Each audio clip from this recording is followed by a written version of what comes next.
कि अभी का वेदांत वाङ्मय जो तैयार हुआ वो इन पर आधारित, मगर ये किन पर आधारित है? देखा तो उपनिषद, ये उपनिषद वेद का ही भाग है। जैसे संहिता, ब्राह्मण, आरण्यक, उपनिषद।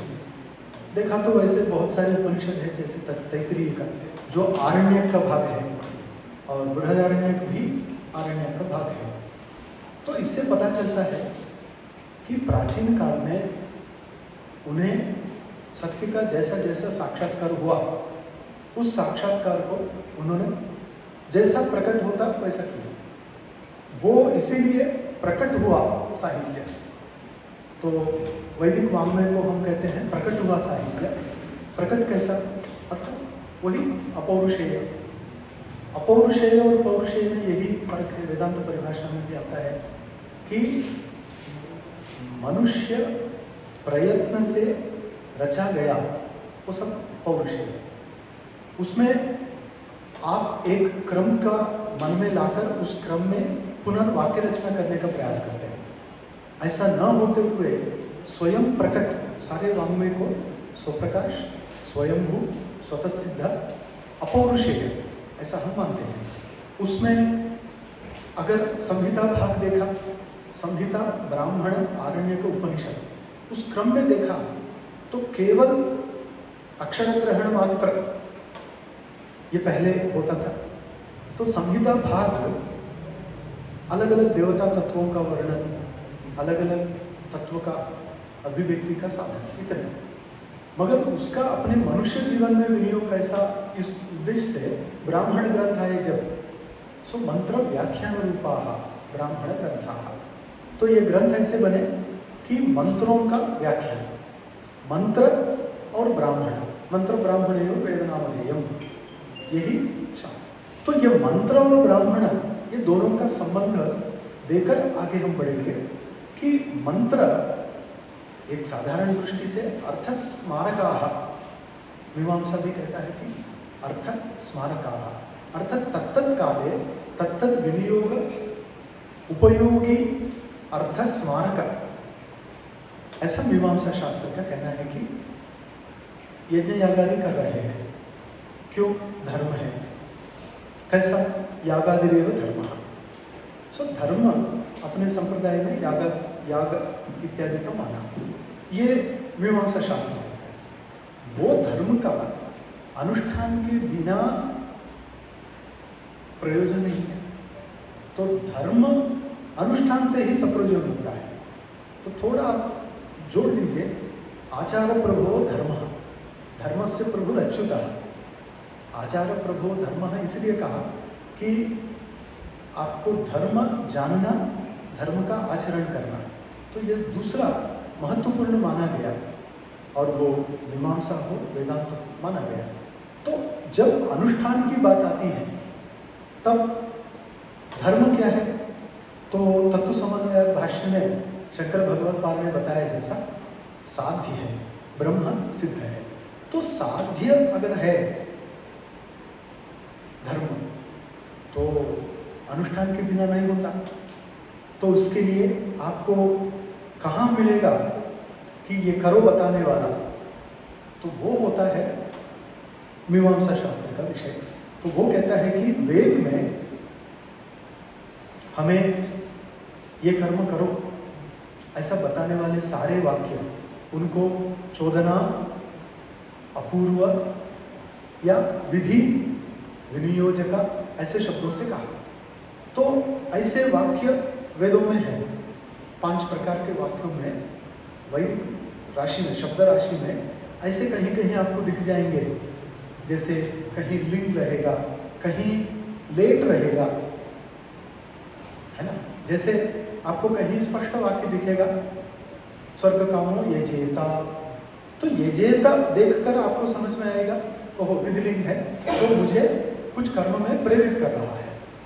मगर कहीं कहीं यजति भी आ सकता है, तभी हमें लिंगार्थ में ही समझना, ये लेट का विशेष स्वरूप, ठीक है। अब इन वाक्यों को हमारे पूर्वजों ने देखा कि सारे वैदिक शब्द राशि में ऐसे बहुत सारे हैं। तो ये सारे क्या बताना चाहते हैं कि कोई भी अधिकारी पुरुष हो उसको वो कर्म करो, ऐसा बताना चाहते हैं। इनके अलावा कुछ कुछ वाक्य हैं जहां कोई विधि ही नहीं, विधि नहीं, कोई लगता है कि यहाँ साध्य विषय ही नहीं बताया, सिद्ध विषय है, तो क्या करना? तो इन्होंने बताया विधि नाम एक वाक्यत्वात्, अर्थवाद वाक्य कहकर विधि के साथ जोड़ो। तो पहले विधि वाक्य को प्राधान्य दिया, विधि वाक्य ढूंढो, विधि वाक्य हमें कर्म में प्रेरित करेंगे, वो कर्म करना है। एक अर्थवाद वाक्य के रूप में इनको लिया, बाकी सिद्ध वाक्य, सिद्ध वस्तु प्रतिपादक, परिनिष्पन्न वस्तु प्रतिपादक वाक्य, इनको विधि वाक्य के साथ जोड़ना आना चाहिए। ये दूसरा, ये अर्थवाद वाक्य का प्रयोजन, दो हो गए। इसके अलावा वैदिक वाक्यों में नामधेय वाक्य रहेंगे, अनेक जगह में आते हैं, दैवोदासी या शून्यशेव कथा में, इसमें तो वो नामधेय वाक्य को पहचानना, ऐसा विधि। अभी मैंने बताया अर्थवाद, नामधेय, प्रतिषेध वाक्य भी रहेंगे कहीं कहीं, ये मत करो। सो अनिष्ट परिहार के, क्योंकि वो भी एक वेद का स्वरूप है ना, इष्ट प्राप्ति अनिष्ट परिहार अलौकिक उपायम जो वेदयति स वेदः। तो अनिष्ट परिहार इसके लिए बताएंगे कि तुम्हारा अनिष्ट नहीं होना तो ये मत करो, ऐसा प्रतिषेध बताया। ऐसा जो विस्तृत है उसमें विधि वाक्य को ही प्राधान्य देकर बताया। आम्नायस्य क्रियार्थत्वात् अनर्थक्यम अतदर्थानाम, ये शाबर भाष्य के अनुसार पूर्व पक्ष सूत्र है, मगर बहुत सारे लोग इसको सिद्धांत पक्ष मानते हैं। ठीक है, ये सिद्धांत अगर माना, आम्नायस्य अर्थात वेद का क्रियार्थत्वात्, क्रिया ही अर्थ होने के कारण, यही सिद्धांत बन गया। वेद सप्रयोजन कब, तो उनका कहना है क्रिया ही उसका सार है, क्रिया। और वो क्रिया किस रूप में? श्रुति बोधित क्रिया, श्रुति बताएगी आपको, ये विस्तृत रूप में आया। ये संहिता के बाद जब ब्राह्मण ग्रंथ आए, ये ब्राह्मण ग्रंथों ने इस पर जोर देकर ये कैसे करना, एक प्रधान कर्म रहता है उसका स्वरूप बताना, फिर उसके लिए अटैचमेंट सारे कर्म रहते हैं, अंग कर्म, वो अंग कर्म बताना। नहीं, अंग कर्म हम कैसे जानेंगे? तो उसके लिए विनियोग विधि, विनियोग विधि कैसे जानेंगे? तो षट प्रमाण, श्रुतिलिंग वाक्य, प्रकरण, स्थान, समाख्या, इस प्रकार से एक टाइट एक अरेंजमेंट योजना की करके बताया कि आप वैदिक कर्म ये प्रधान है, उसके लिए आपको बाकी मीमांसा पूरयिष्यति है ना, मीमांसा भाग पूरयिष्यति वो कर लेता है। उसमें इस प्रकार के विनियोग विधि के भाग रहेंगे, प्रयोग विधि के भाग रहेंगे। स्वर्ग कामो ये जेता, किसने करना? जिसको स्वर्ग पाने की इच्छा है, वो अधिकारी। स्वर्ग काम कहा करके उसी में फल विधि, अपूर्व विधि, फल विधि, गुण विधि, नियोग विधि, प्रयोग विधि, परिसंख्या विधि, सब विधि के प्रकार भी बहुत ही सुंदर ढंग से उन्होंने बताया। इसका अनुष्ठान में अभी लाना है। कैसा कि दर्श पूर्णमासाभ्याम यजेता, ज्योतिषो में ने यजेता कहा, मगर वो कैसे करना? इत्थम भाव अर्थात, या आप कहो साध्य साधना, इत्थम भाव या इति कर्तव्यता है ना, इति कर्तव्यता, कथम भाव इति आकांक्षा पूर्यते। सो कथम, यही इति कर्तव्यता भाग है। वो मीमांसा बताकर पता है कि पहले दिन ये, सेकंड डे ये, ऐसा करना। बीच में प्रायश्चित, अगर कोई क्या बोलते हैं प्रत्यवाय हुआ तो प्रायश्चित करो। इस प्रकार से मीमांसा ने मंत्र ब्राह्मण इन दोनों को पकड़बंद ऐसा मजबूत बना के रखा कि ये अनुष्ठान है, ये मंत्र है। मंत्र और अनुष्ठान का बहुत ही गहरा संबंध मीमांसा शास्त्र में सिद्ध हुआ।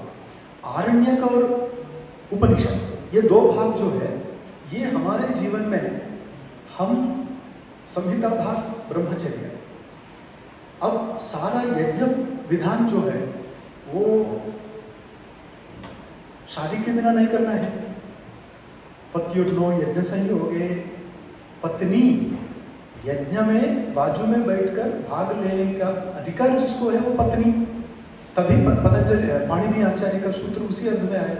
सो पत्नी उसी को कहते हैं जो यज्ञ में भाग ग्रहण कर सकती है, तभी वो यज्ञ करने का अधिकार है, नहीं तो वो यज्ञ ही नहीं कर पाएगा ब्रह्मचारी के लिए इसमें नहीं। तो ब्राह्मण ग्रंथ जो मंत्र व्याख्यान कर रहा है, यज्ञ व्याख्यान कर रहा है, वो गृहस्थ इस भाग को पूरा कवर कर रहा है। अब बचा वानप्रस्थ और संन्यास। ये वानप्रस्थ भाग ये आरण्य का, अरण्य रण, रण का अर्थ होता है शब्द, रण्य इसका अर्थ होता है बहुत शोर, शोर ये सब, रण रण रण्य, अरण्य अर्थात शांत। वो कौन है? तो मांडुक्य उपनिषद में आता शिवम शांतम चतुर्थम मन्यन्ते, अद्वैतम मन्यन्ते।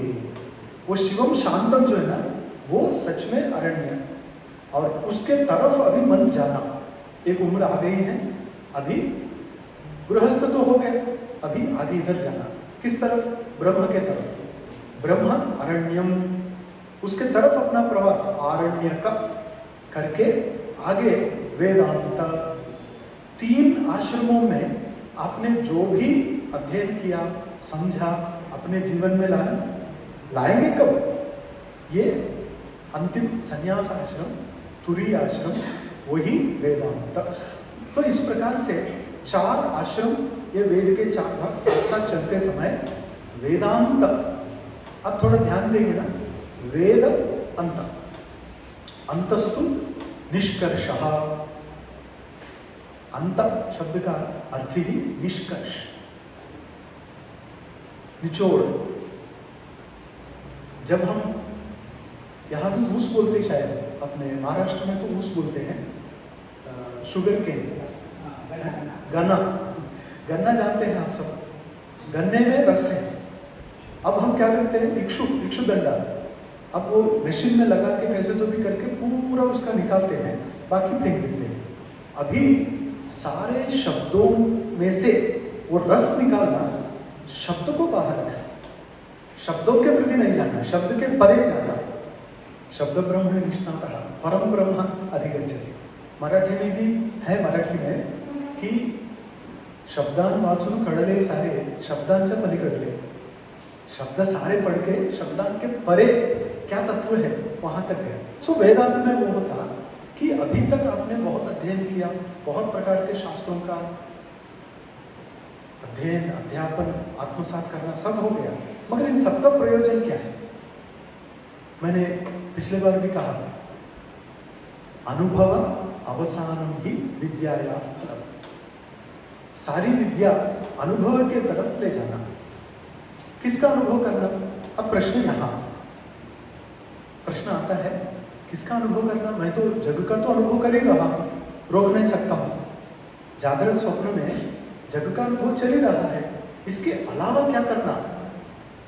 तब अगर इतना ही होता तो शास्त्र बताने की जरूरत नहीं। भूख लगी तो खाना खाओ, ऐसा कोई शास्त्र बताता नहीं, क्योंकि वो सहज है। फिर अगर हमारा ज्ञान जग का यही पर्याप्त है, यही अंतिम है, तो शास्त्र को बताने के लिए कोई स्कोप ही नहीं रहता। फिर शास्त्र क्या बता रहा है? आप थोड़ा भगवद गीता 13वें अध्याय में थोड़ा देखेंगे,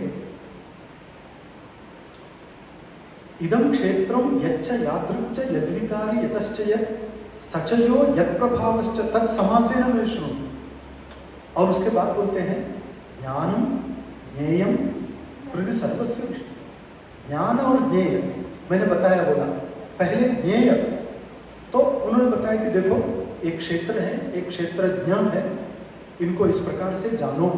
तो जानने का विषय भगवद गीता में बताया, और उपनिषदों में तो पग पग पर आता है, तद ब्रह्मेति विजिज्ञासस्व, तद ब्रह्मेति तद विद्धि। कहाँ? केनोपनिषद में, तदेव ब्रह्मत्वं विद्धि नेदं यदि उपासते, तदेव विद्धि, तदेव विजानीहि, तदेव विजिज्ञासस्व।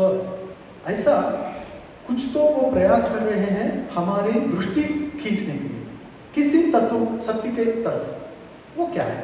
तब उन्होंने कहा कि डायरेक्ट में नहीं, इत्थम स्वरूपेण निर्देष्टुम अशक्यत्वात्। ये आपको भगवद गीता में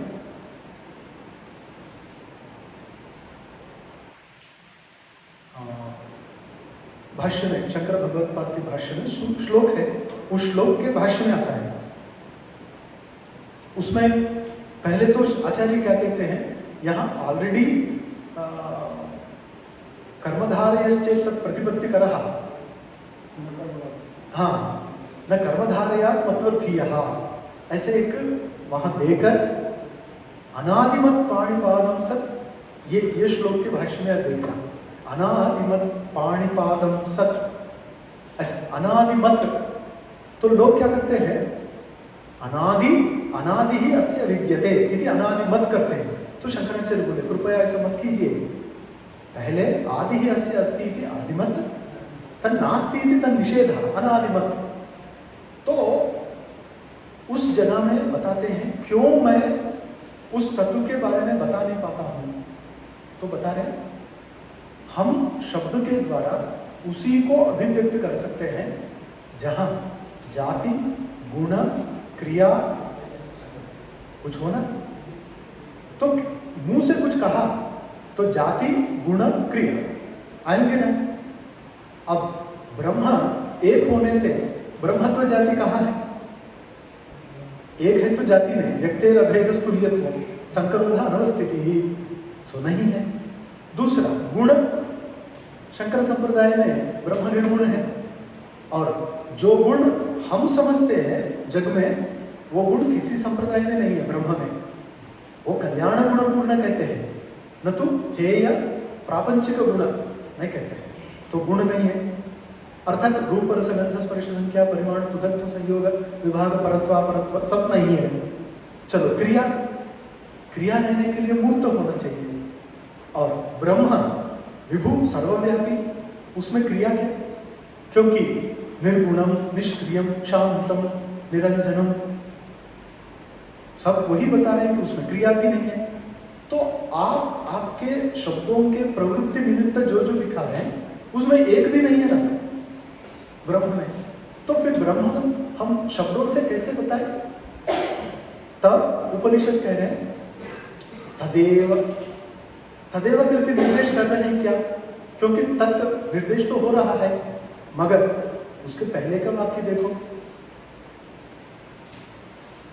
यन मनसा न मनते येनाहुर मनोमतम तदेव ब्रह्मत्वं विद्धि।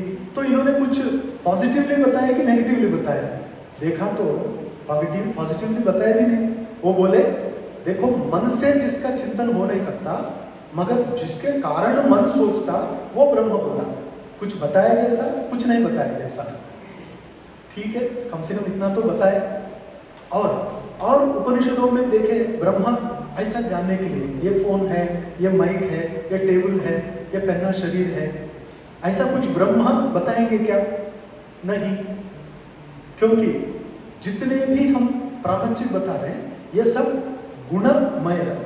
और ये माया, और माया के वो माईनंत महेश्वर वो माई है, तो वो माया उनके हाथ में है। ऐसे ईश्वर को इन सारों के द्वारा देखना नहीं होता। इसीलिए आपको बृहदारण्यक में अंतर्यामी ब्राह्मण के आरंभ में भी आता है बहुत स्पष्ट, तत् अस्थूलम अननु अह्रस्वम अदीर्घम अशब्दम अरसम। इन शब्दों से क्या बताया? नहीं बताया। अतः आदेशः नेति नेति नेति नेति न इति, ऐसा ही ब्रह्म का निर्देश किया। तब प्रश्न पड़ता है वहां नेति नेति दो बार क्यों कहा? वहां तो प्रकरण समाप्त तो आमरेडितम दुरुक्ति ही नहीं है, क्योंकि बीच में आया तो समाप्ति तो नहीं है।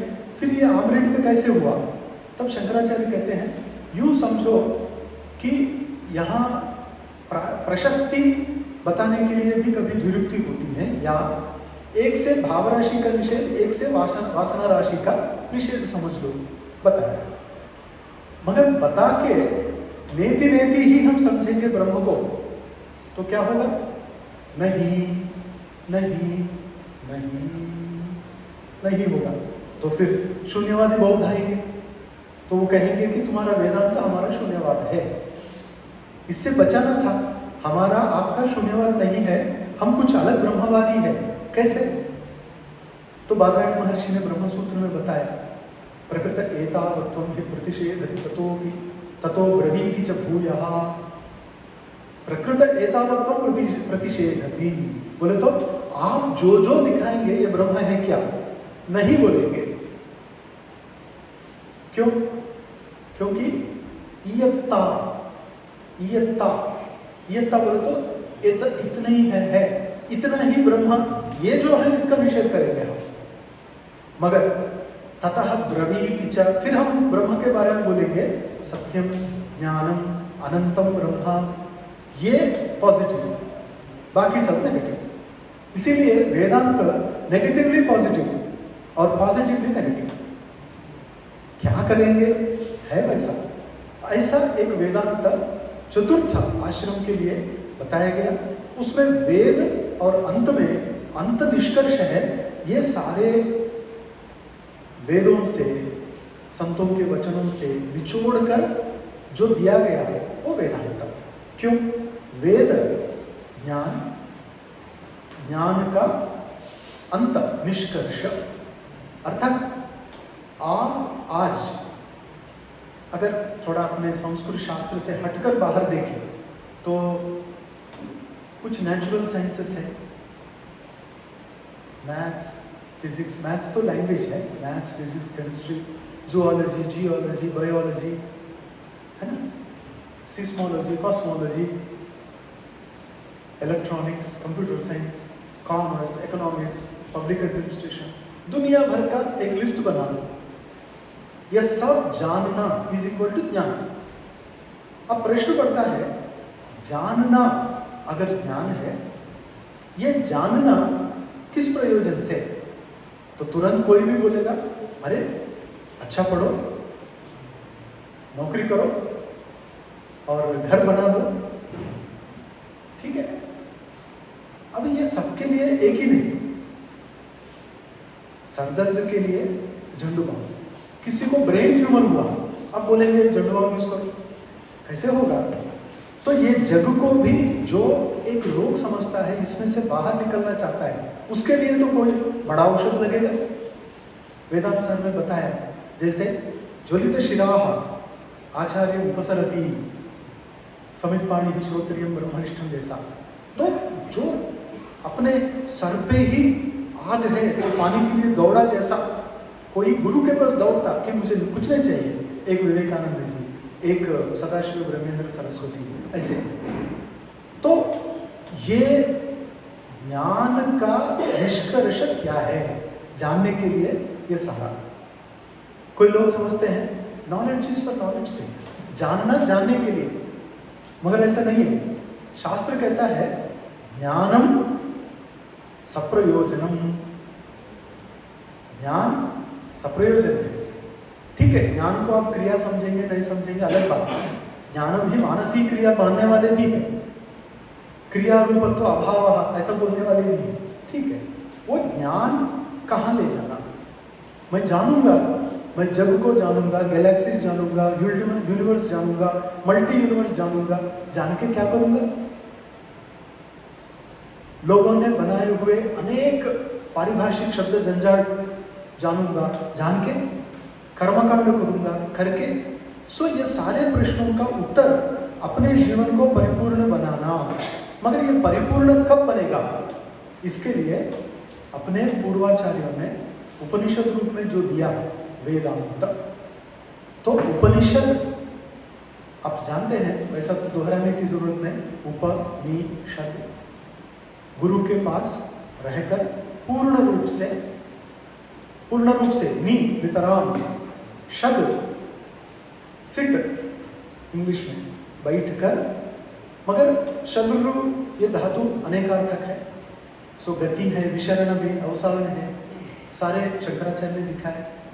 तो हमारे अज्ञान को नष्ट कराना, हमारे ज्ञान बढ़ाना, और वो ज्ञान बढ़ाने के प्रयास में उपासना को लेकर आगे बढ़ते हैं, ये अलग बात। तो ऐसा ज्ञान जिसके तरफ ले जाकर जहां समाप्त होता है वो है वेदांत। तो समझ में आया ना, वेदांत ज्ञान की पराकाष्ठा है।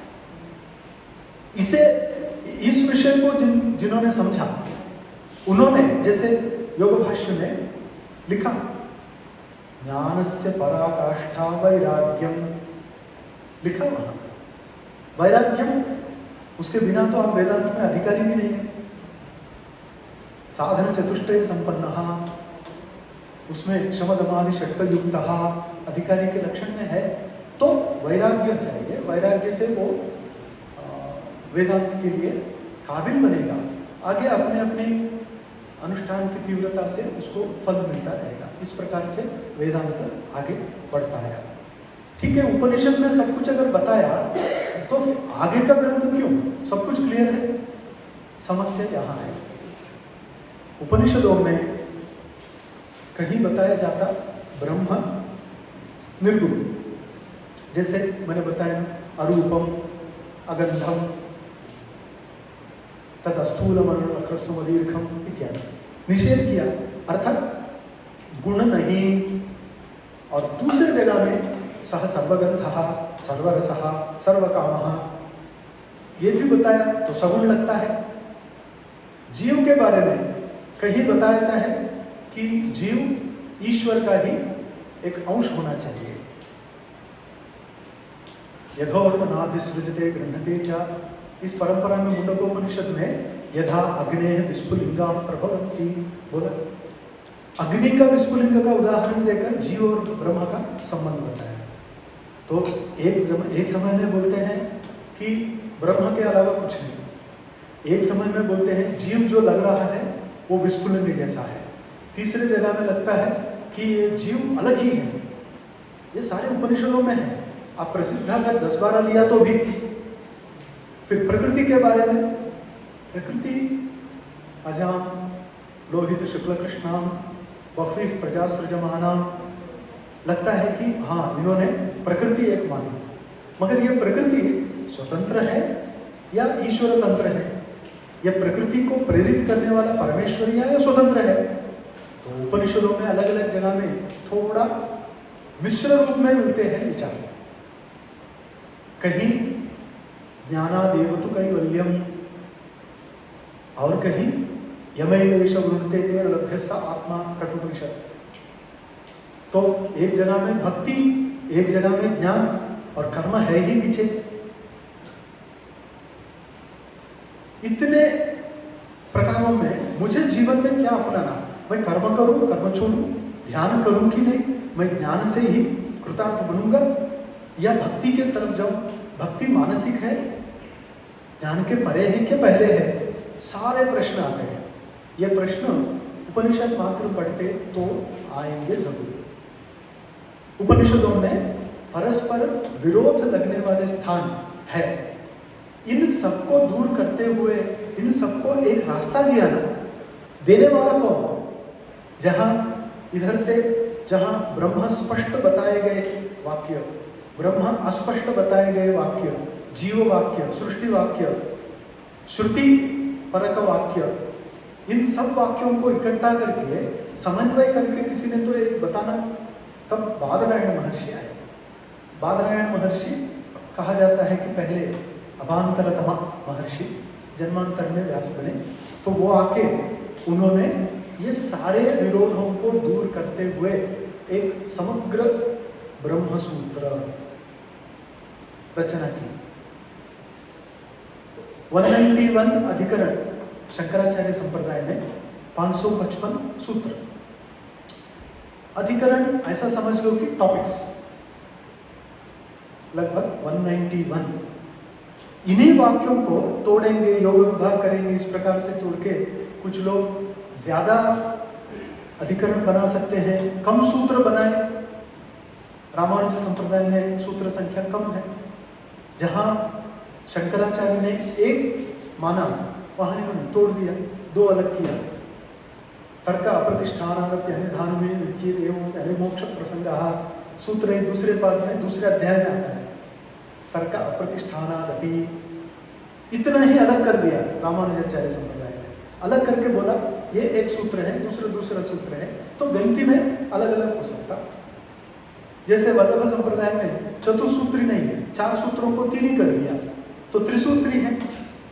अधातो ब्रह्म जिज्ञासा जन्माद्यस्यतः शास्त्रयोनित्वात् तत्व समन्वयात्, तो शास्त्रयोनित्वात् तत्व समन्वयात् 2 अलग नहीं, एक ही कर दिया, समन्वय वैसा किया। ऐसे आचार्यों ने दिखाया। तो भी आज शंकर संप्रदाय में 191 अधिकरण, 555 सूत्रों का 4 अध्याय, प्रत्येक में 4 पाद, ये एक स्थूल स्वरूप ब्रह्म सूत्र। इसमें बादरायणाचार्य ने क्या किया कि उपनिषदों में अलग अलग जगह में ब्रह्म के बारे में बताया गया, मोक्ष के बारे में बताया गया, मोक्ष साधन के बारे में बताया। इन जगहों को चुन के वहाँ अंतिम सिद्धांत क्या है, ब्रह्म के तरफ ही ले जाना था, किया। तो इस प्रकार से ये बने। बाद में ये अनुष्ठान आचरण में लाना कैसा, ये थोड़ा बड़ा विषय है। क्योंकि पहले हमारे पूर्वज मानते थे यदि ते कर्म विचिकित्सा वा वृत्त विचिकित्सा वा स्यात् ये तत्र ब्राह्मणाः सम्मर्षिणः युक्ताः अयुक्ताः अलुक्षा धर्मकामाः स्युः ते यथा तत्र वर्तेरन् त्वं तथा तत्र वर्तेथाः। ये उपदेश था हमारे लिए कि तुम्हें क्या करना, कैसे रहना, ये 2 जगह में ही सबकी समस्या है। ऐसे जगह में तुमको मन विचलित हुआ तो तुम पूर्वजों के तरफ देखो, यथा ते तत्र वर्तेरन् त्वं तथा तत्र वर्तेथाः। मगर ये बताने वाला कौन कि पहले के लोग कैसे थे, इसके लिए पुराण वाङ्मय, इतिहास वाङ्मय आया। इनमें हमें बताया कि देखो सत्य के समय में हरिश्चंद्र ने ऐसा किया, धर्म के समय में कौशिक और धर्मव्याध ने ऐसा किया। तो ये हमारे लिए पूरक है, इसीलिए बोलते हैं इतिहास पुराणाभ्याम वेदम संपब्रह्मये विभेति अल्पश्रुताद्वैतः मामयं प्रहरिष्यति। सो ये सपोर्ट करता है। अस्तु, अब ब्रह्मसूत्र आए। ब्रह्मसूत्र में उन्होंने तो अपनी दृष्टि से सिद्धांत बनाए। अब इन सूत्रों को, सूत्र ही है पहले सूत्र अल्पाक्षरम असंदिग्धम सारवत विश्वतोमुखम। मगर मैं समझता हूँ असंदिग्धम वो कह रहे हैं, मगर सारा संदेह सूत्र में ही आता है। आप सूत्र पढ़कर समझ पाएंगे ऐसा मुझे लगता बहुत कम ही है। व्याकरण में जब पाणिनि आचार्य ने सूत्र बनाया, आप कोई बिना भाष्य बिना व्याख्यान समझ पाएंगे क्या? अष्टाध्यायी का अंतिम सूत्र बोले तो क्या लोग बोलेंगे मिसप्रिंट है, डबल प्रिंट हुआ। हम तो पहले प्रिंटिंग मिस्टेक्स ढूंढेंगे, ओ गलत किया, मगर वो कुछ अंदर रख के किया, वो प्राचीन संप्रदाय में ही पता चलेगा। ये संप्रदाय नहीं जाना तो गड़बड़ व्याख्यान करेगा। इसीलिए कहते हैं ना, असंप्रदाय वित्त सर्वशास्त्र विदपि मूर्खवत उपेक्षणीय। शंकराचार्य भाष्य भगवद गीता भाष्य में कि संप्रदाय नहीं जानता, अरे वो बिगाड़ देगा शास्त्र, तो मूर्ख जैसा उसको छोड़ दो। संप्रदाय नहीं जानता, संप्रदाय ये परंपरा, अटूट परंपरा, उस परंपरा से आया हुआ जानना। अब बादरायण महर्षि ने सूत्र तो बनाए और किसी ने वो सूत्र देखकर लक्षण भी बनाया अल्पाक्षरम असंदिग्धम, और हमें तो सारे संदेह वही है कि क्या कहना चाहते हैं। तब भाष्य, पहले तो वृत्तिकार भी थे, बोधायन वृत्ति, टंक वृत्ति, द्रविड़ वृत्ति, वृत्तिकार थे। बाद में एक भाष्य करके आविर्भाव हुआ, अर्थात नया नहीं, मीमांसा भाष्य था, यहाँ भी वेदांत भाष्य आया। तो इन्होंने क्या किया कि देखो इस सूत्र को इस संदर्भ में ऐसा समझना चाहिए। वाक्यशेष कभी कभी अतिदेश, ये टेक्निक्स दिखाते हुए उन्होंने भाष्य लिखा। तो आपको लगेगा हो गया ना, मगर ये तो ब्रह्मसूत्र परंपरा, उपनिषद ब्रह्मसूत्र ब्रह्मसूत्र पर भाष्य, मगर ये पढ़ के जीवन में कैसे रहना? मैं ज्ञानी हूं, मैं दुनिया में ज्ञानी हूं, दिखाना है तो कैसा? तो मैं शाल ओढ़ूंगा, मस्त विभूत रखूंगा, शिखा रखूंगा, कंकड़ रखूंगा, तो मुझे समझेंगे क्या पंडित? समझ सकते हैं, ऐसे भी देखकर पंडित जी लग रहे हैं, मगर मुंह खोलने के बाद ये भी प्रॉब्लम है। तब हमें लगता है विभूषणम मौनम अपंडिता, नहीं जाने क्यों चिंतन, हम शांत बैठेंगे। तो पंडित ये आचरण से होता है, यह क्रियावान सा पंडित है, क्रिया से, आचरण से। वो कैसे? उसके लिए भगवत गीता, प्रस्थान त्रयी में तीसरा ग्रंथ भगवत गीता, उसमें दूसरा अध्याय पढ़ो, 15वां अध्याय पढ़ो, आपको इतने मिलते हैं, आपके जीवन में कैसे रहना। ये वेद के परिपोषण के लिए, इसीलिए उन्होंने खुद कहा कि ब्रह्मसूत्र पदैश्चैव हेतुमद्भिर अलन् परिष्कृतम्। ब्रह्मसूत्र पदैश्चैव हेतुमद्भिर विनिश्चितम् अमानित्वम् अदम्भित्वम् अहिंसा क्षान्तिरार्जवम् आचार्योपासनं शौचं स्थैर्यम् आत्मविनिग्रहः। श्लोक चलता है। ये प्रत्येक व्यक्ति को प्रैक्टिकल टिप्स दे दिया। तो ऐसा उपनिषद, उसमें अस्पष्टता आई तो निर्देश करते हुए ब्रह्मसूत्र, उसमें भी संदेह हुआ तो अपने जीवन के लिए भगवत गीता ये आए। मगर इन तीनों का तात्पर्य एक ही है क्या? अब ये प्रश्न उठता है। तीनों का तात्पर्य एक ही है क्या? तात्पर्य का अर्थ क्या है? न्याय में वक्तुरिच्छा तात्पर्य, वक्ता जो मन में रखकर वाक्य प्रयोग करता वही तात्पर्य, उस वाक्य का वही तात्पर्य। जैसे सैंधवम आनय, सैंधवम आनय, तो मैं खाना खाते समय बोलता तो कौन सा अर्थ? ऐसा कुछ नहीं है। क्यों? मैं, मेरे मन में आया मुझे जल्दी जाना, तो उसको कहा अरे सैंधवम आनय, वो उसको लगेगा कि ये खाना खा रहा है तो पक्का नमक बुलाएगा, मगर मेरे मन में है खाना खा के जल्दी जाना है मुझे, तो घोड़ा लाओ। सो तात्पर्य आखिर मेरा इच्छा, दूसरा प्रकरण इच्छा पहले, तो वक्तुर इच्छा तात्पर्य सही है।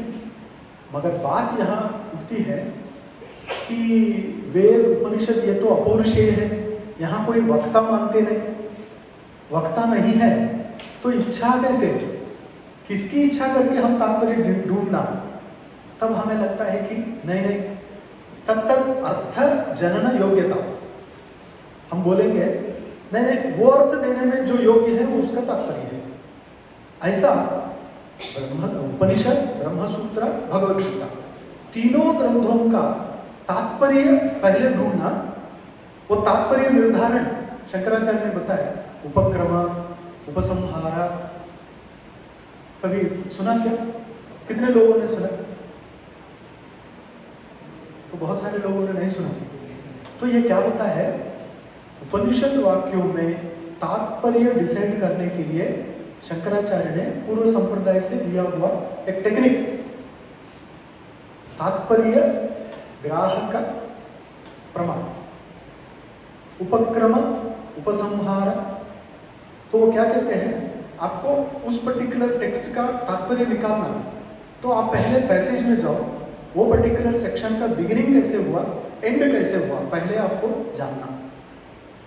उपक्रम, उपसंहार, बिगिनिंग, एंड। जैसे छांदोग्य उपनिषद षष्ठाध्याय में सदैव सोम्यमग्र आसीत, है ना, ऐतदात्म्यमिदं सर्वम, तो तुम वही हो।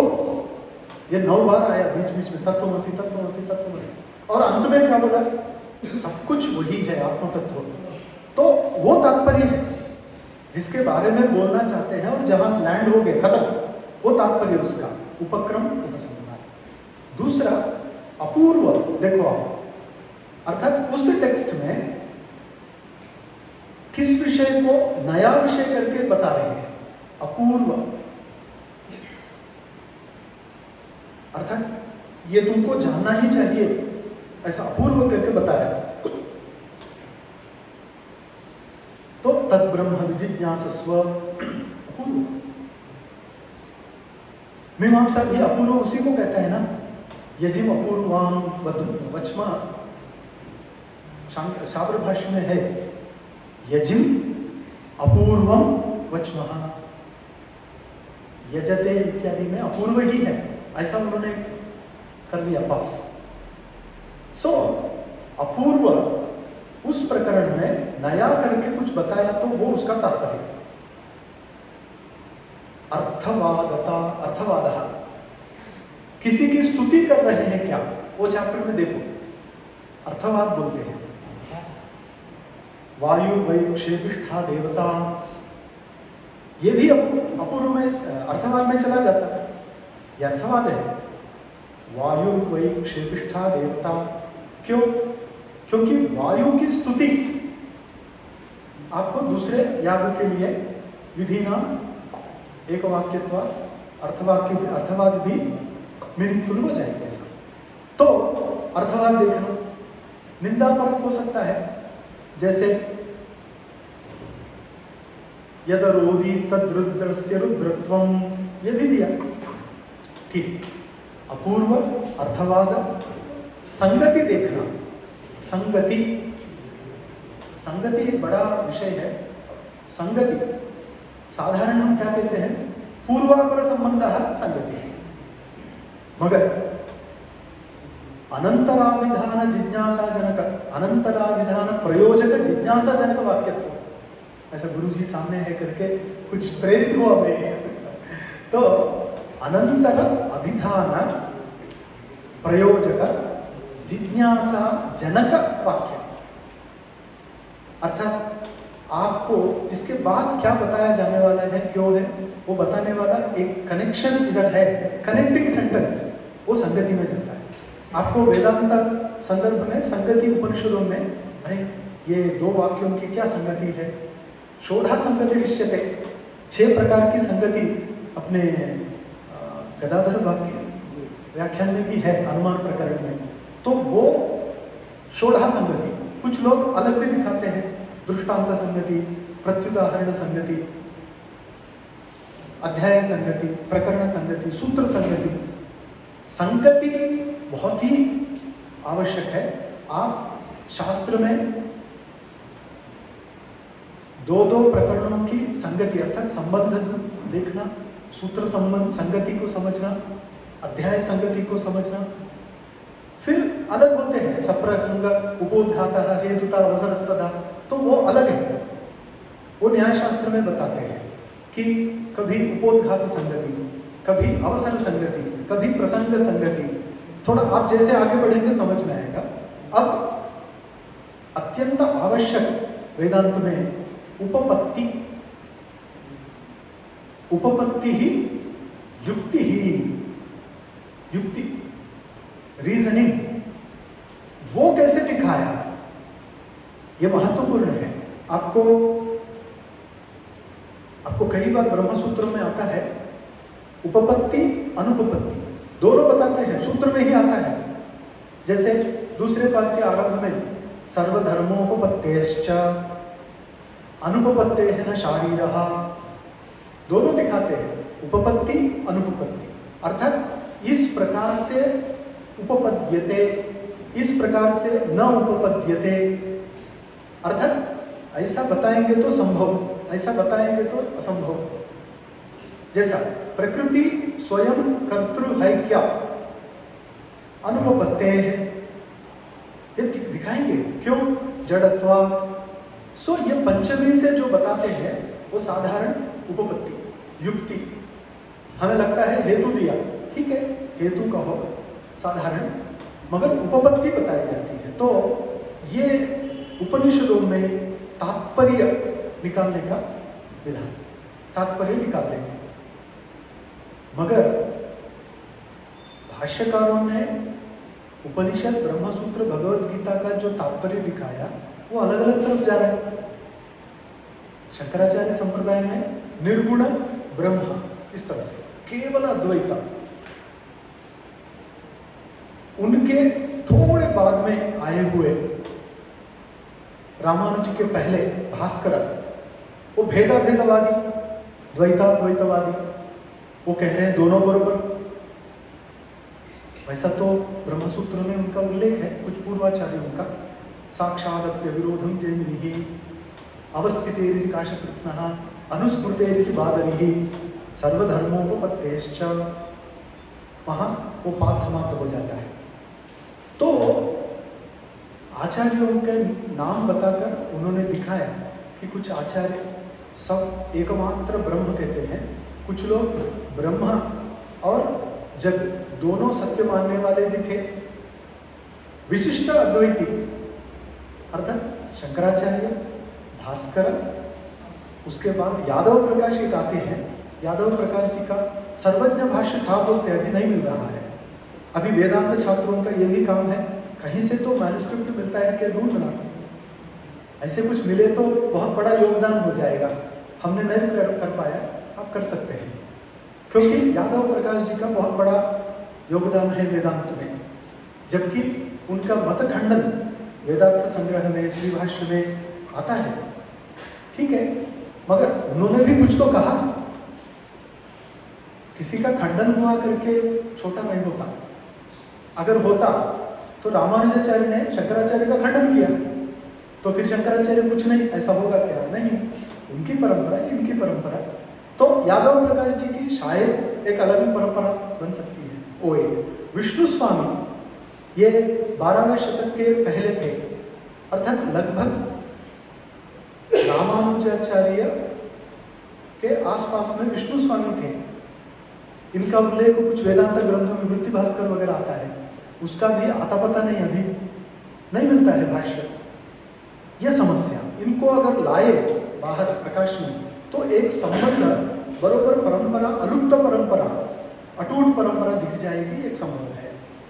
तो इस प्रकार से हम शंकर, भास्कर, यादव प्रकाश, विष्णु स्वामी, रामानुज, फिर हमें है इधर वल्लभाचार्य, मध्वाचार्य, इन दोनों का तो भाष्य प्रसिद्ध है, श्री भाष्यम, ये भगवत रामानुज विशिष्टाद्वैत का।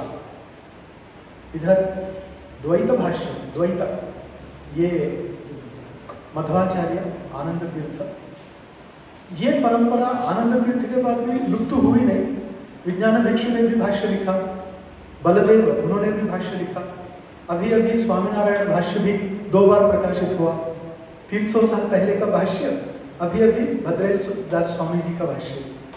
उसके पहले 300 साल पहले डायरेक्ट स्वामीनारायण जी के 3 शिष्यों ने 3 अलग भाष्य लिखे गुजरात से, वो भी तिरुपति में प्रकाशित किया, तिरुपति विश्वविद्यालय, स्वामीनारायण भाष्य।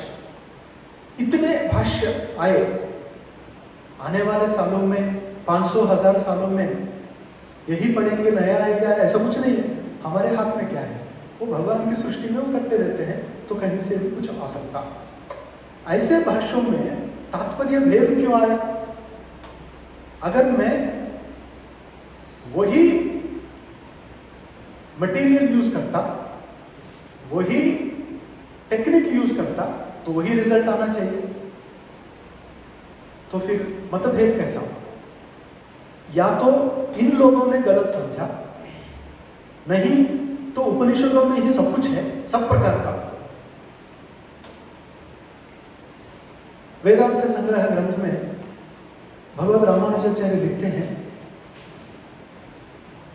वो बताते आते हैं कि इस प्रकार से ईश्वर परमात्मा सर्वव्यापी अंतर्यामी के रूप में चित अचित इन दोनों में व्याप्त है। चिदचिद ईश्वर, त्रैतवाद में चिदचिद में अंतर्यामी के रूप में व्याप्त ईश्वर।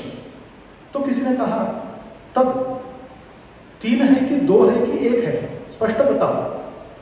भवतः भेद अभेद भेद भेद हुआ। तब रामानुजाचार्य ने वहां लिखा सर्वम, हमारा विशिष्टाद्वैत बोल रहे हैं, मगर कभी भेद, कभी अभेद, कभी भेदाभेद भी है। किमर्थम? लिखते हैं सर्वस्य श्रुति सम्मतत्वा। तो प्रश्न आता है, बाप रे, सब कुछ अगर वेद ने उपनिषद ने कहा तो फिर द्वैत अद्वैत विशिष्टाद्वैत सब ठीक है क्या? फिर अनेकांतवाद हो जाएगा जैनों का। मगर नैकस्मिन् न संभवात् सूत्र से खंडन किया ब्रह्म सूत्र में, तो कैसा? तब बता रहे हैं दृष्टि से, अधिकार से वो उसके लिए सत्य है। कोई उनका चित्त वासना से भरा है, वो अधिकारी ही नहीं है। आप तो मध्यमाधिकारी मंदाधिकारी छोड़ो, अधिकारी नहीं है। उसके लिए जग परम सत्य है।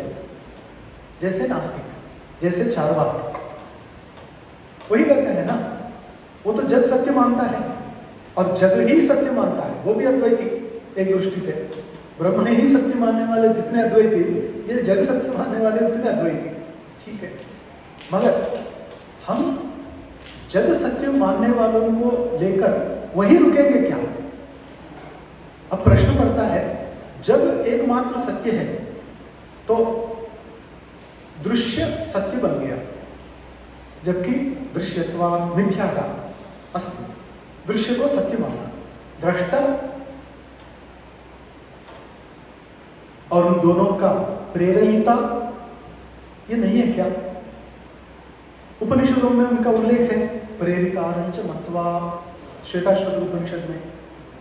तो फिर ईश्वर का उल्लेख आया उसमें। अब उपनिषदों का तात्पर्य निकालते समय लेना पड़ेगा। ठीक है, नास्तिक उपनिषद नहीं मानता है तो युक्ति दिखाएंगे क्या? युक्ति बोलेंगे तो बोलेगा मैं अनुमान प्रमाण भी नहीं मानता, प्रत्यक्ष मानता। प्रत्यक्ष प्रमाण मात्रवादिनः चार्वाकाः। तो प्रॉब्लम, प्रत्यक्ष छोड़ के क्या दिखाएंगे उसको? युक्ति दिखाएंगे तो अनुमान में चला जा रहा है, तो उसको जल्प वितंडा से मारना पड़ेगा। उसे हमें मानना पड़ेगा, नहीं तो हमें उसको मारना पड़ेगा। कैसे मारेंगे नास्तिक को? तो ऐसे ही जल्प वितंडा में फंसा देंगे कि उसको पूछेंगे तुम्हारे पूर्वज थे कि नहीं, तुम्हारे दादा नहीं है। वो बोलेगा कि था, है, कहाँ है, दिखाओ परदादा। तो बोलेगा मर गया। हम नहीं मानेंगे, प्रत्यक्ष है तो ही मानेंगे, आपका ही प्रमाण। तो उसको झुकना पड़ेगा। नहीं तो हम ये भी कहेंगे उनसे, आप जो कह रहे हैं अनुमानम प्रमाणम नास्ति, ये क्या है? वो कहेगा वाक्य। ये वाक्य प्रमाण है कि नहीं? अगर वाक्य प्रमाण बोला तो प्रत्यक्षम एकमात्रम प्रमाणम छोड़ना पड़ेगा। अगर नहीं माना तो मेरा वाक्य प्रमाण नहीं है, हो गया। तो उभयत स्पाशा रज्जु, उसमें फंसा सकते हैं आराम से। मगर इनको वहां तक ले जाने के लिए धीरे धीरे प्रयास करके ला सकते हैं। तब वो कम से कम, हाँ, इस शरीर में मैं अभी बोल रहा हूँ, सुन रहा हूँ, सब चिंतन कर रहा हूँ। जब मैं सो जाता, डीप ऐसा ऐसा धीरे धीरे चला जाता, और वहाँ कोई है, वो एक, मगर उसी में आंख, कान, पैर, भाषा सब कुछ है। वो रूप नहीं, मगर सब कुछ दिखा रहा है स्वप्नावस्था में। हाँ, वो कोई तो है, उसको मन कहो। अब डीप स्लीप में चला गया, सुषुप्ति में। अब सुषुप्ति में ना चित्त है, ना इंद्रिय है, शरीर है। हाँ, फिर तो मैं नहीं हूं। बहुत अच्छा। मगर बाहर आने के बाद, बाहर आए ना तुम, बाहर आने के बाद तुमको सब कुछ याद आ रहा है ना? तुम तो बताए, तुम कोई नहीं था अंदर, अभी आया कैसे? ये कौन सी शक्ति तुम्हें अंदर तक ले जाके तुम्हें जीवंत रख के बाहर ला रही है? ये कौन सी शक्ति? भागवत में तो ध्रुव जी की स्तुति में यो अंतः प्रविश्य मम वाच इमां प्रसुप्तां कहा। शंकराचार्य ने जागृत स्वप्न सुषुप्ति रूप विविध स्थित्यंतराल, जागृत स्वप्न सुषुप्ति रूप विविध स्थित्यंतराल स्फुरत चैतन्यात्मक आत्मदेव मनीषम। सो वो चैतन्य रूप है, वो बाकी सब न रहते हुए वो है। यस्य भाषा सर्वमिदं विभाति, यस्य भाषा इदं सर्वं विभाति, वो कौन? वो आत्म तत्व जो मुझे बोलने के लिए प्रेरित करता है, सुनने के लिए प्रेरित करता है, मुझे चिंतन करने के लिए प्रेरित करता है। वो कोई तो शक्ति, उस शक्ति को आत्मा ऐसे शब्द दिया। कैसे? लिंग पुराण का वाक्य मुंडकोपनिषद भाष्य में शंकर भगवत्पाद ने कोट किया और बताया, यदा दत्ते यच्चाप्नोति विषयानिह, आत्मा ये शब्द को उन्होंने बताया, यहां रहकर अनुभव करने वाला आत्मा। आदत्ते आपनोति यच्च सर्वदा अतति, अत सातत्य गमने, ऐसा भी अर्थ लिया आत्मा।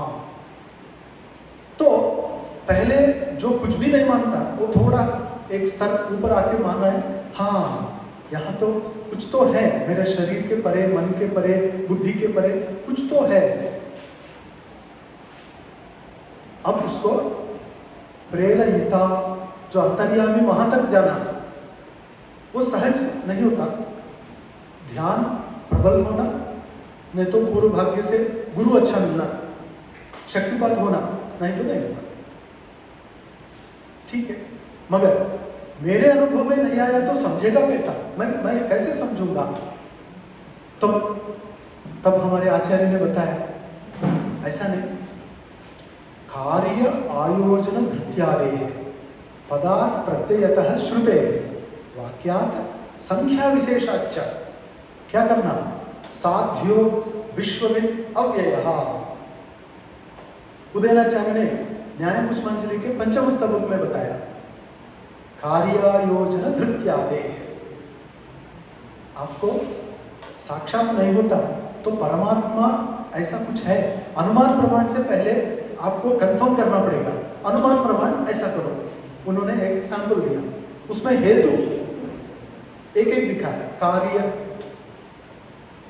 आपने तो, अगर आपने तर्क संग्रह मुक्तावली वगैरह पढ़े हैं तो आपको याद आएगा, कार्यम सर्वम सकर्तृकम क्षित्यं कुरादिकम कार्यम अतः क्षित्यं कुरादिकम अपि सकर्तृकम तत्कर्तृकत्वम अस्मादीनां न संभवति अतः सर्वज्ञस्य ईश्वरस्य कल्पना, कल्पना अनुमान तर्कः। तो क्या बोला?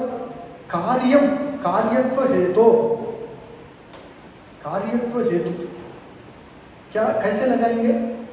ऐसा लगाएंगे, दुनिया में जो भी मैंने प्रोडक्ट्स देखा किसी न किसी से बने हैं। ये दुनिया भी एक प्रोडक्ट है, तो किसने बनाया? ये एक लॉजिक, आयोजन, अरेंजमेंट। ये दुनिया इस प्रकार से अरेंज्ड है। आप तितली को देखो, तितली इतने सुंदर कलर्स, मयूर, मोर को देखो, इतने सुंदर पंख वगैरह, और सिस्टमैटिक। ये अरेंजमेंट किसने किया? तो लोग क्या कहते हैं? ह्यूमन जेनेटिक्स, प्लांट जेनेटिक्स, ऐसे ऐसे जेनेटिक्स की तरफ ले जाते हैं। वो बहुत अच्छा, हम भी मानते हैं। क्या है तुम्हारा जेनेटिक्स, क्या बता रहा है? नहीं, इस प्रकार के सारे शरीर बनने के पीछे उनके क्रोमोसोम्स कारण है। 24 क्रोमोसोम्स क्या है? केमिकल्स हैं, हार्मोन्स हैं, प्रोटीन के रूप में रहता है अंदर। बहुत माना, आपका ज्ञान को सलाम। अब हमारा प्रश्न है, ये किसने बनाया? ये प्रोटीन, ये क्रोमोसोम्स किसने बनाया? ये दुनिया में आए कैसे? वहाँ साइंटिस्ट, अच्छे अच्छे साइंटिस्ट भी आगे दाढ़ी बढ़ा के घूमेंगे। दाढ़ी बढ़ाना पड़ेगा। क्यों?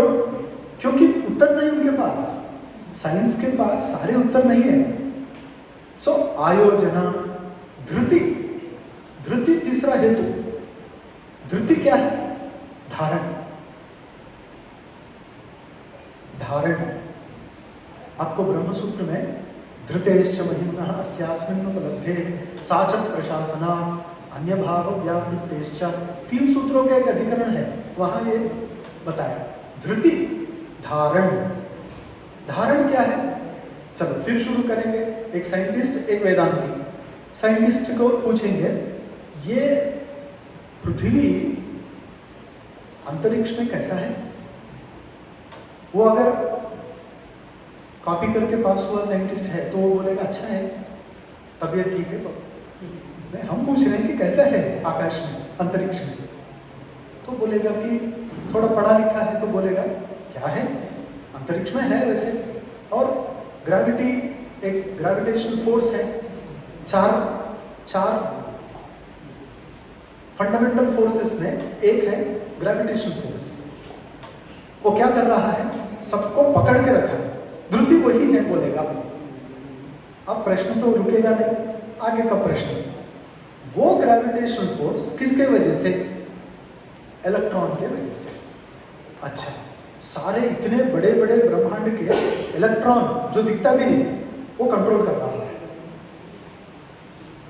वो इलेक्ट्रॉन को वो स्वभाव कहां से आया? तो आया परमेश्वर। शब्द हमारा, शब्द परमेश्वर, भगवान, ईश्वर बोला तो लोग समझेंगे ये हिंदू लोग ना साहब बहुत छांदस है, इनको कुछ साइंस का नॉलेज नहीं। फिर आप बताओ क्या है? तो बोलेंगे ग्रेविटेशनल फोर्स। हाँ, फोर्स का ट्रांसलेशन करो शक्ति। शक्ति धातु कौन सा? शकलरू, शक्नोति, सामर्थ्य। सामर्थ्य का दूसरा शब्द बताओ, ईश्वर। बताना ही पड़ेगा, कितना भी घूम घूम के वही आएगा। कार्य, आयोजन, धृति, आदि। उदयनाचार्य तो आदि शब्द डाला। आदि शब्द में क्या क्या लेना? तो आप स्थिति संहार ले लो। कौन विद्रोह कर रहा है समय आने पर? नहीं, वो नेचुरल है, ये शब्द है, नेचुरल बोलने एक शब्द है, उससे नहीं होता। तो आपको और अंदर जाना पड़ेगा। और ये सब, ये पृथ्वी पर, हम तो केवल पृथ्वी की बात कर रहे हैं कि पहले से स्थित जैसे लग रहे हैं, टेकन फॉर ग्रांटेड। ये सब किस से? तो उत्तर दिया विश्वविद अव्ययः, एक सर्वज्ञ ईश्वर आपको अनुमान प्रमाण से मिलेगा। ये एक प्रयास। तो चार्वाक अगर प्रयास करेगा तो पहले जग, बाद में आत्मा, बाद में परमेश्वर, ऐसा धीरे धीरे से जाएगा। उसका भाग्य में है तो जाएगा, ऐसा समझ के हम छोड़ेंगे इसको। अब ये तीन स्वतंत्र तत्व मानते हैं अगर, वो द्वैत में या विशिष्टाद्वैत में जाते हैं।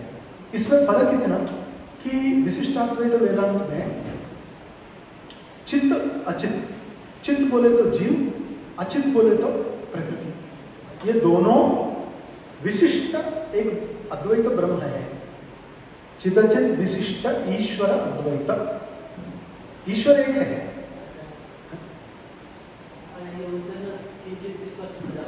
आयोजनम, आयोजनम नाम यथा कार्यम पुनः आयोजनम। हाँ, कार्यम इति प्रोडक्ट, ठीक है। अर्थात एकम किमपि निष्पद्यते तत् कार्यं भवति, परंतु तत्कृते सर्वम आयोजयति कः, तत् उभयदापि व्याख्यातुं शक्यते। तत्र सामग्री संपादन सामर्थ्यं प्रवर्तते इति एकं, सामग्री संपादन सामर्थ्यं, यतः एकस्य कार्यस्य उत्पादनस्य कृते काचित् सामग्री अपेक्षते। यथा घटरूपकार्यस्य उत्पत्तौ का सामग्री नाम जलं, चक्रं, कुलालः, दण्डः, एतत् सर्वं सामग्री। इसीलिए जयंत भट्ट न्यायमंजरी में कहते हैं कि प्रमाणम, तो केवल आप प्रत्यक्ष अनुमान उपमान मत कहो, प्रमाण is a broad term which includes everything. क्या क्या? तो बोले प्रमिति, प्रमा, प्रमाण, प्रमाता, सबको जोड़कर सामग्री। वो तो लिखते हैं वहां, सामग्री एव ही प्रमाणम। तो मैं कहता हूं वो सामग्री संपादन कौन करेगा? ईश्वर। मैं घट बनाना चाहता हूं, घट के लिए मुझे क्या लगता है, तो तुरंत ये सब लगता है, मगर ये सब पहले से तैयार करके किसने रखा? जग में। समझ में है ना? अगर जग में ही नहीं है तो मैं कैसे बनाता? So arrangement of all the paraphernalia, all the apparatus, वो अरेंजमेंट को ईश्वर कहा। ये दुनिया में सब है। पानी बरसना, धरती में बीज, वो अंकुर के रूप में जाना, फिर उसमें सेल मल्टीप्लिकेशन होना, ये हम जानते हैं। मगर इसके पीछे कौन है? वही न्यायशास्त्र कहता है ईश्वर। ठीक है? तो ऐसा वो जाएगा, ईश्वर तक जाएगा। अब विशिष्टाद्वैत कहता है कि 3 तत्व तो आपको मानना पड़ेगा। एक दृश्य जगत, एक दृष्टा जीव, इन दोनों को कंट्रोल करने वाले फोर्स ईश्वर। अब तीनों को 3 ट्रायंगल में रखें, ट्रायंगल में ऐसा रख के 3 कोणों में 3 को रख लिया, संबंध नहीं है, मगर संबंध दिखाना। तो शंकराचार्य ने पहले क्या किया? वो तो गौड़पादाचार्य, गोविंद भगवत पादाचार्य, शुक महर्षि ना, व्यास, नारायण तक परंपरा, नारायण समान भाव है ना, शंकराचार्य मध्यम, अस्मदाचार्य गोविंद। सो उस परंपरा में क्या है कि 3 रखा, 3 में जगन मिथ्या, उसको एक कैटेगरी में रखा। फिर ये दोनों सत्य है क्या? तब इन्होंने कहा जीवो ब्रह्मैव, इसको इंक्लूड किया। एक एक्सक्लूसिव प्रिंसिपल, एक इंक्लूसिव प्रिंसिपल, इसको डाल दिया यहाँ। तो फिर अब बचा कि 3 में से कितने बचे? एक ही बचा। वो एक को बोला एकमेवाद्वितीयम ब्रह्मा। देखो यही छांदोग्य उपनिषद बता रही है। तो शंकराचार्य ने हमारे अनुभव के तीनों को टेक्निकली, लॉजिकली एक में समा दिया, बरोबर। अब इस पर प्रश्न लेकर बाकी वेदांत संप्रदाय बने कि उसमें पहले आए हुए भगवद रामानुजन वो पूछते हैं कि पहली बात, आप मिथ्या जिसको कह रहे हैं वो क्या है?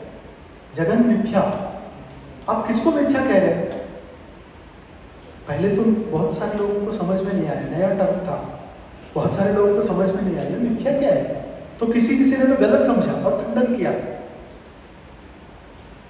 तब अपने लोगों को बताना पड़ा कि देखो बाप, अपने अनुभव को कितने प्रकार में रख सकते हो? अपना अनुभव कितने प्रकार, यथार्थ, अयथार्थ। नैयायिकों ने किया प्रमा, भ्रम, अप्रमा। मैं आप सबको देख रहा हूं, आप मुझे सुन रहे हैं, ये प्रमा है। कभी कभी भ्रम होता, अचानक कोई बाल छिपकली गई जैसा लगता है, देखा तो पेपर रहता है, ऐसा कुछ भ्रम। ये 2 ही है ना। अब इनका कहना है तीसरा एक, आप थोड़ा ध्यान दो, आकाश पुष्प, गगन कुसुम, इसको किस कैटेगरी में रखोगे? ये ऐसा है क्या? कभी देखा क्या? नहीं देखा। भ्रम हुआ क्या? तब भ्रम भी नहीं हुआ। तो इसको भी कैटेगरी में रखो। तब 3 कैटेगरीज बनते हैं, 2 नहीं। एक सत्य, एक असत्य, और तीसरा कैटेगरी मिथ्या। तो आप बताओ और थोड़ा। तो सत्य वो है त्रिकाल अबाधितम तत्व, तीनों कालों में जो बाधित नहीं है उसे सत्य कहो। जग थोड़ा बाजू में रखेंगे, तीनों कालों में जो सत्य है वही, वो तो जग नहीं है, जीव नहीं है, तो ब्रह्म वो रखो वहां। अब दूसरा, तीनों कालों में नहीं है, अर्थात त्रैकालिक निषेध प्रतियोगी, वो कौन है? तो अभी देखा अत्यंत भाव का प्रतियोगी तो अपना आकाश पुष्प, ये तो कभी नहीं था। सो हमेशा रहने वाला एक तरफ, कभी भी नहीं रहने वाला एक तरफ हो गया ना।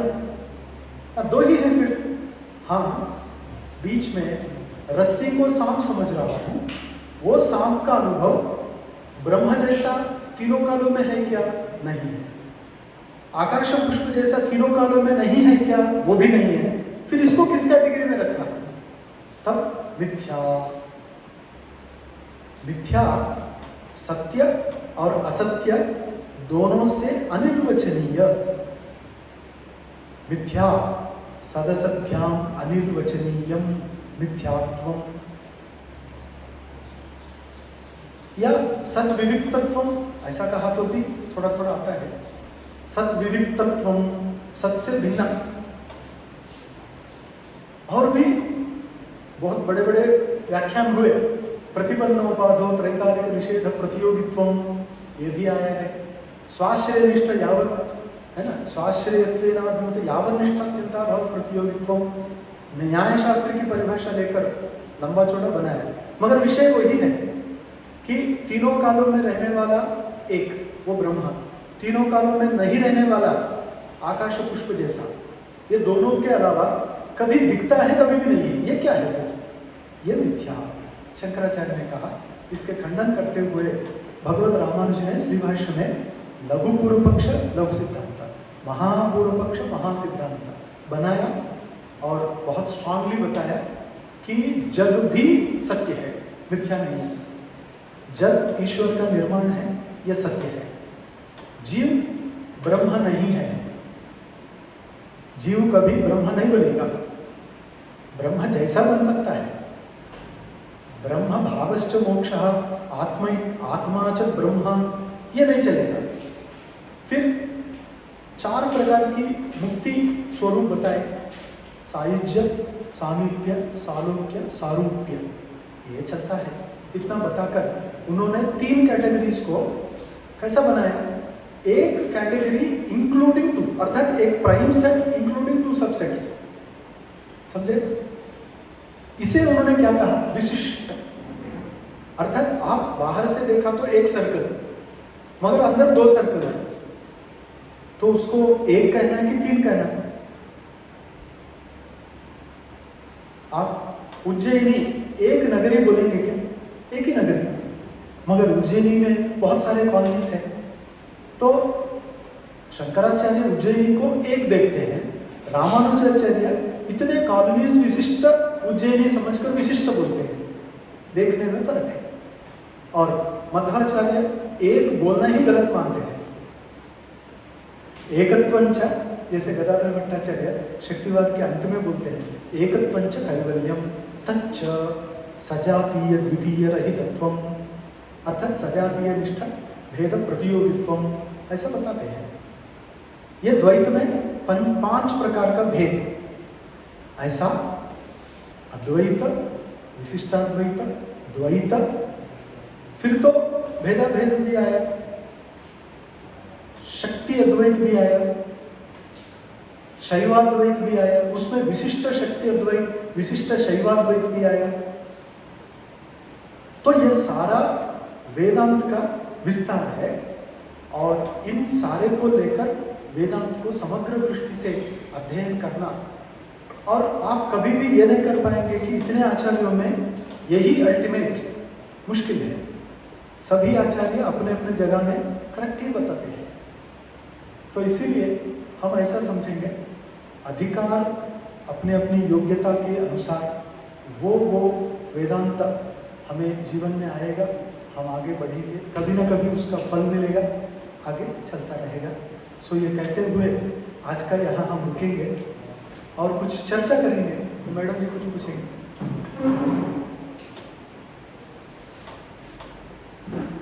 अभी अगर आपको कुछ बताना है या कुछ है? सर, सबसे पहले आपको प्रणाम करता हूँ। आपने इतने सारे दर्शन को एक साथ समन्वय करते हुए, जैसे मेरे मन में एक जिज्ञासा थी, जो शंकराचार्य के बाद में जो रामानुजाचार्य और भी जो भाष्यकार हुए हैं, तो उनके भाष्य के लिखने से क्या शंकराचार्य का जो पक्ष था या वो कमजोर हुआ या उसी स्थिति में रहा या और सबल हुआ? ये अच्छा प्रश्न है। ये मौलिक है।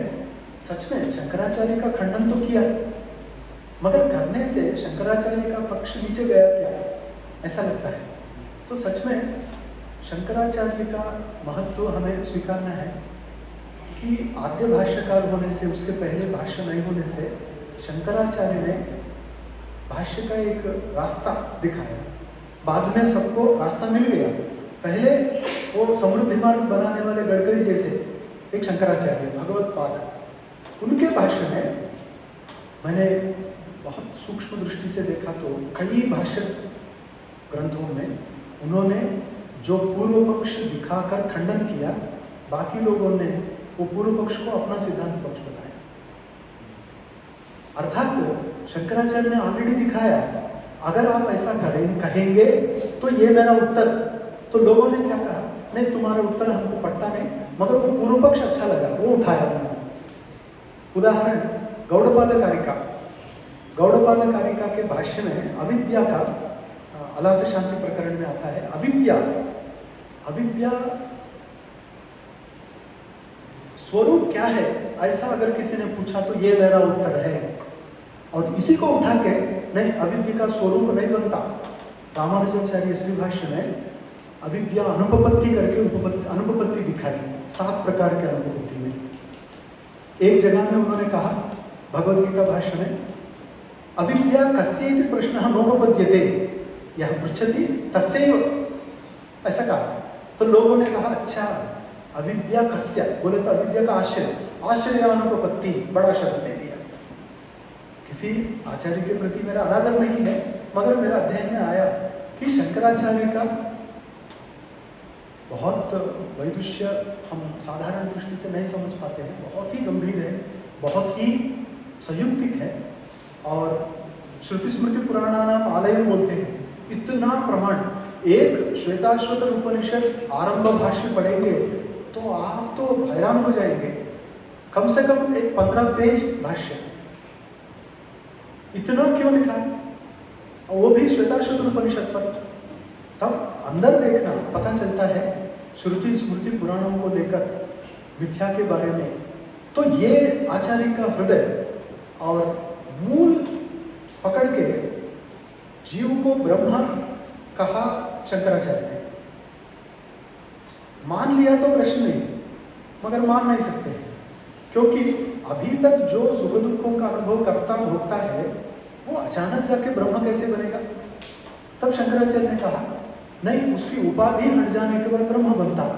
तो ये कहते हैं उपाधि हटने के बाद भी वो अपने ही रूप में रहेगा। उपाधि हटने दो, वो मोक्ष है उसके, मगर उतने मात्र से वो ब्रह्म नहीं बनेगा। और प्रमाण दिखाते हैं,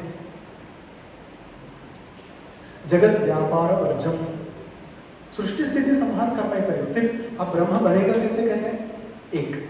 दूसरा, शंकराचार्य कहते हैं जीव कर्ता नहीं है, और वो उपनिषद प्रमाण दिखाते। तो भगवत रामानुज संप्रदाय में कर्ता शास्त्रार्थवत्वा सूत्र देते हैं। अरे बादरायण महर्षि तो कह रहे हैं, आप कह रहे हैं कि जब आत्मा जीव कर्ता नहीं, बादरायण सूत्रों में तो जीव को कर्ता माना, फल भोक्ता माना, दृष्टा माना। तो ऐसे विचार लेकर वो खंडन करते हैं। मगर आज भी सारे विश्व में ज्यादा प्रचलित शंकर भगवत पाद का ही है। ऐसा लिमिट में बाकी लोग है, मगर दिल से जो मानते हैं शंकराचार्य को और जीते सब भक्ति में, शंकराचार्य को मानते हैं, जगन मिथ्या मानते हैं, एक ही ब्रह्म मानते हैं, मगर बरोबर मंदिर जाते हैं, नमस्कार करते हैं, प्रसाद लेते हैं, चढ़ाते हैं, सब करते हैं। क्यों?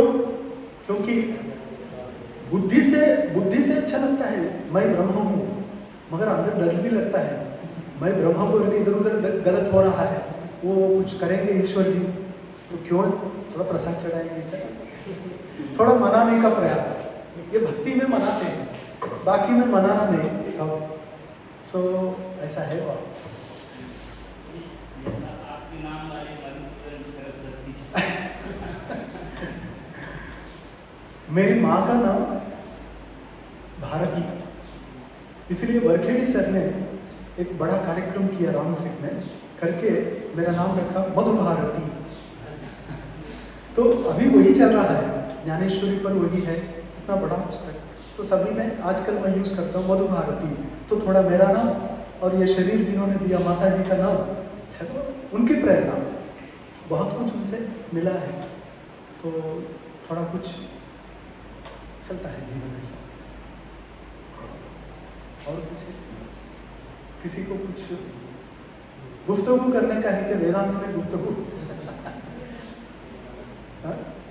नहीं, जितना खाया उतना अभी तक चला, ऐसा बोल दो। नहीं सर 5 बजे के बाद चलना इतना नहीं खाया। तो चलो रुकते हैं। आप सबको बहुत बहुत धन्यवाद। और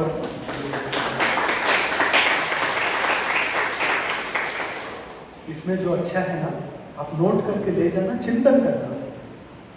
न्याय और वेदांत ऐसे हैं, न्याय जितना भी समझा तो भी समझ में नहीं आता, वेदांत ऐसा है बहुत समझ में आया जैसा लगता है। लोग बोलते हैं साहित्य, न्याय, वेदांत। साहित्य बोलने वाला सुनने वाला दोनों को समझ में आता, तर्क पढ़ाने वाले को समझ में आता, पढ़ने वाले को नहीं आता, और वेदांत दोनों को समझ में नहीं आता। ऐसा वेदांत आप लिख के रखना और जीवन में कभी उसका उपयोग होगा।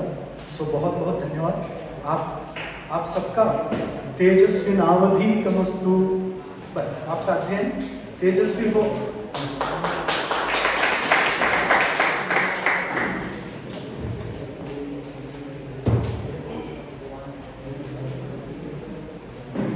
राष्ट्रीय शास्त्रार्थ कौशल प्रशिक्षण कार्यशाला